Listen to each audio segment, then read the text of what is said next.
Gimenez. He's a member of the House Armed Services and Homeland Security Committees.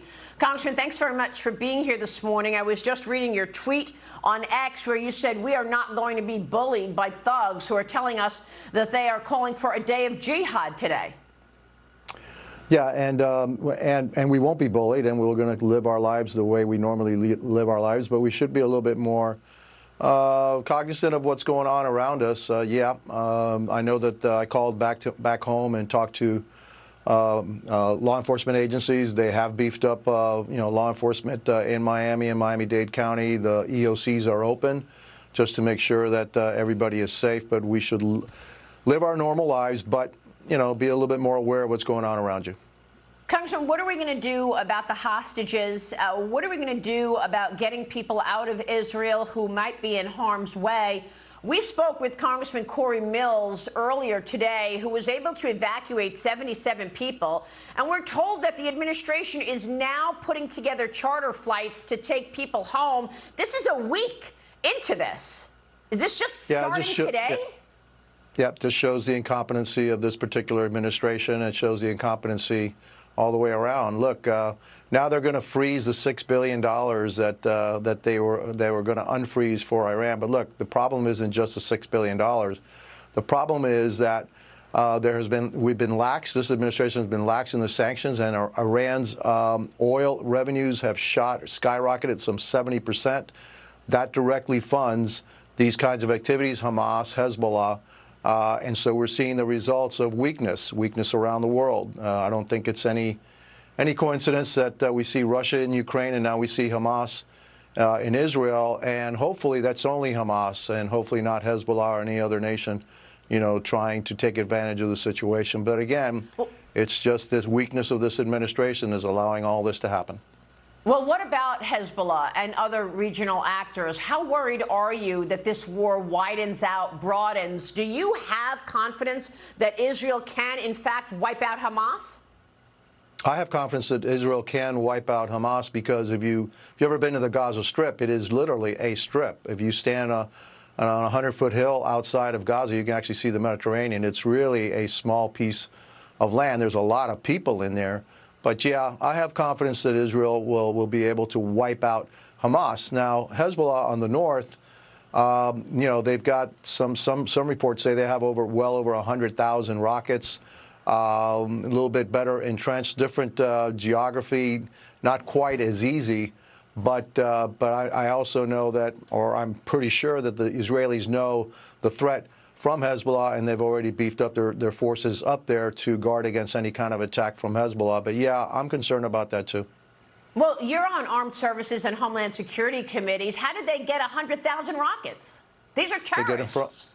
Absolutely, but this is Iran that gives them all the support that they need to create the rockets. They also have some more advanced technology, some more advanced weaponry. They've got these drones, and that's the lessons of the Ukraine war. A lot of this stuff is being done with cheap, there are cheap ways it's called asymmetrical warfare, where there are cheap things that take out expensive things. And they've learned this from Ukraine. And so they've got drones and they've got other, more advanced weapons up there. And that this is Iran funding the entire operation. And so Iran is the cancer of the Middle East. We need to take care of Iran. We can't coddle Iran. We have to get stronger with Iran. We have to place more sanctions against Iran to really cripple them and cripple their economy. Because we let them go, they're going to continue to fund these terrorist groups that their sole aim is the destruction of Israel. And we can never, never let that happen. Well, unfortunately, this is exactly what the administration has been doing. Coddling Iran from day one. Meanwhile, you are without a speaker. I know that Kevin McCarthy was recently in Israel. He led a delegation to Israel, met with the leadership there, came out with a 5-point plan for the U.S., with the priority being those hostages. Now, Louisiana Congressman Steve Scalise is withdrawing from the House Speaker's vote, Congressman. You're still backing Kevin McCarthy to be Speaker, right?